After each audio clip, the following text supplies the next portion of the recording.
Baik, selamat pagi semuanya. Perkenalkan saya Puput Virginia dan juga rekan saya Sinta Berlian. Kami dari kelompok 7 dalam mata kuliah belajar dan pembelajaran.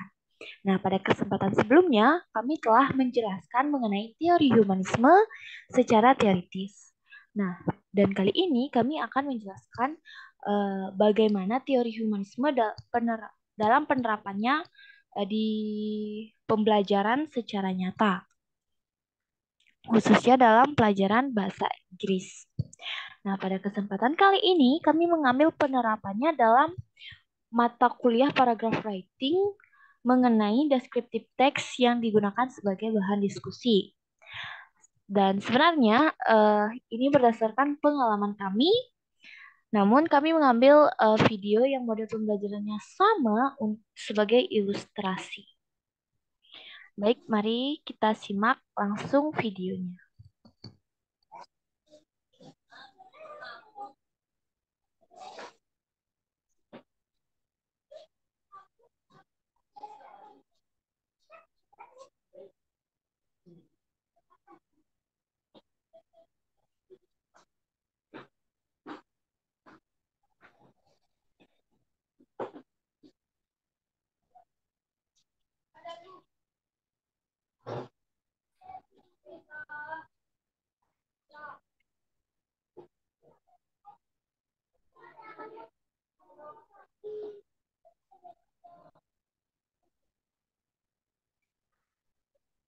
Baik, saya akan menjelaskan mengenai video tersebut. Jadi, berdasarkan apa yang kita lihat dari video tersebut, gurunya memberikan sebuah pertanyaan, dan gurunya meminta pendapat kepada para peserta didiknya untuk menyampaikan pandangan mereka mengenai suatu hal. Nah, seperti dalam video tersebut, gurunya menanyakan apa yang mereka ketahui tentang descriptive text, sesuai yang mereka ketahui terlebih dahulu, sebelum gurunya memberitahu secara lebih lanjut mengenai apa itu descriptive text. Nah, disitulah kita bisa melihat penerapan teori humanisme, di mana teori humanisme ini menjelaskan bahwa adanya sebuah kebebasan dalam mengungkapkan pendapat oleh setiap individunya. Di dalam video tersebut juga, guru memfasilitasi kegiatan agar tidak ada yang saling menjatuhkan atau apapun hal-hal yang bisa mengundang keributan.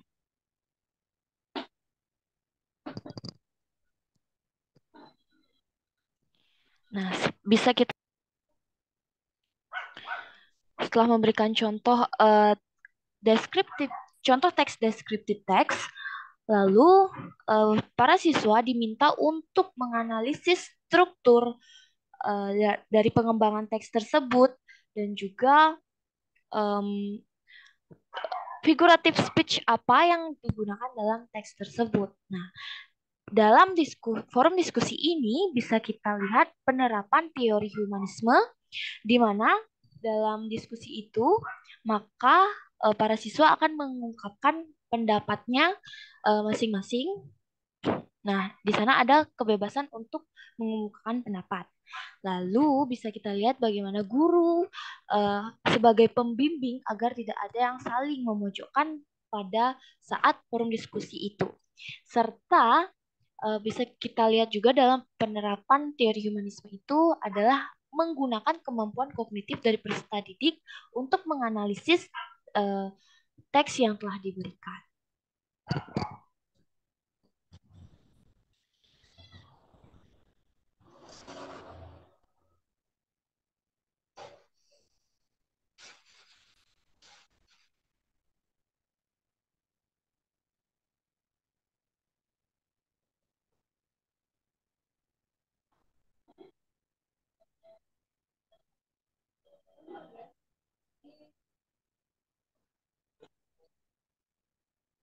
Nah, kemudian setelah guru membentuk mereka menjadi beberapa kelompok kecil untuk berdiskusi, yang bertujuan untuk menghargai dan mendengarkan pendapat setiap anggotanya,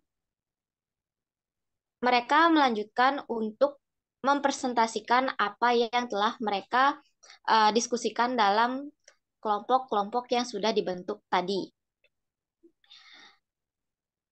Ini bertujuan untuk tentu saja mendengarkan pendapat setiap anggotanya. Di video tersebut juga, guru menerapkan pendekatan humanisme dalam presentasi kelompok, yaitu memberikan kesempatan bagi peserta untuk berpartisipasi secara aktif.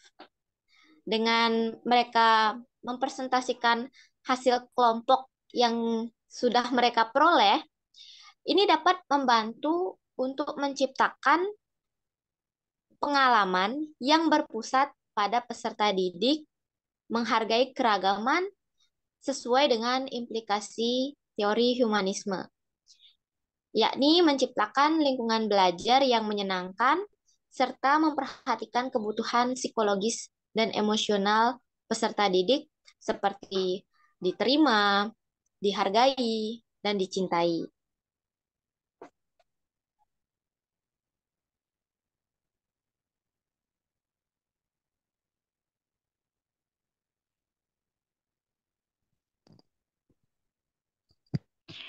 Nah, setelah di sesi presentasi, ada sesi diskusi dalam video ini, di mana para peserta didik diminta untuk menanyakan sesuatu yang masih mereka bingungkan.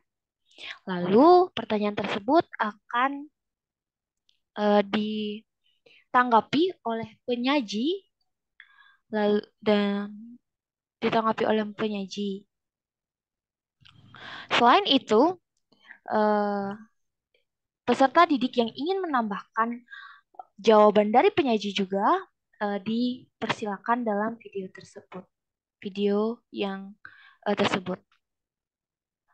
Nah, di samping itu, dalam video itu juga bisa kita lihat bahwa ada beberapa siswa atau peserta didik yang menyampaikan pandangannya mengenai jawab pertanyaan yang disampaikan oleh temannya, lalu ada yang ingin menambahkan, ada juga yang memberikan pendapat lain mengenai hal tersebut.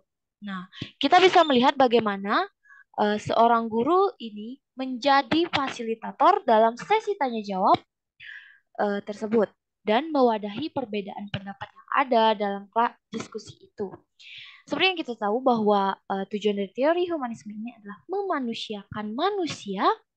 Jadi dalam penerapannya diusahakan tidak ada yang menjelekkan atau memojokkan. Nah, itu merupakan peran dari seorang guru untuk merealisasikan hal tersebut.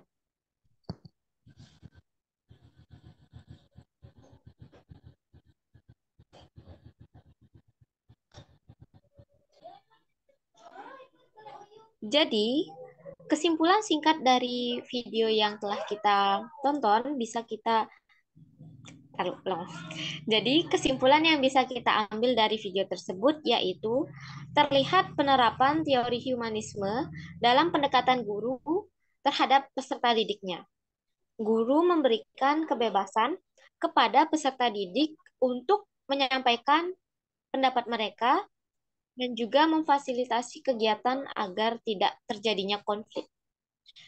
Peserta didik juga diberi kesempatan untuk berdiskusi dalam kelompok-kelompok kecil dengan pendekatan yang menghargai kebebasan individu dan perbedaan pendapat.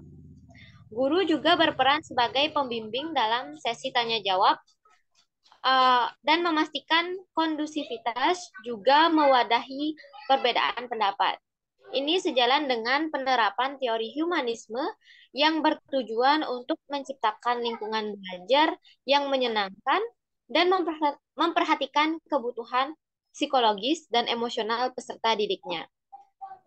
Mungkin sekian penjelasan dari saya.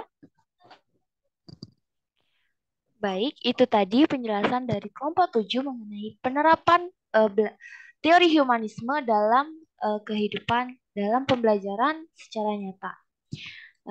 Kami ucapkan terima kasih karena sudah mendengarkan sampai akhir.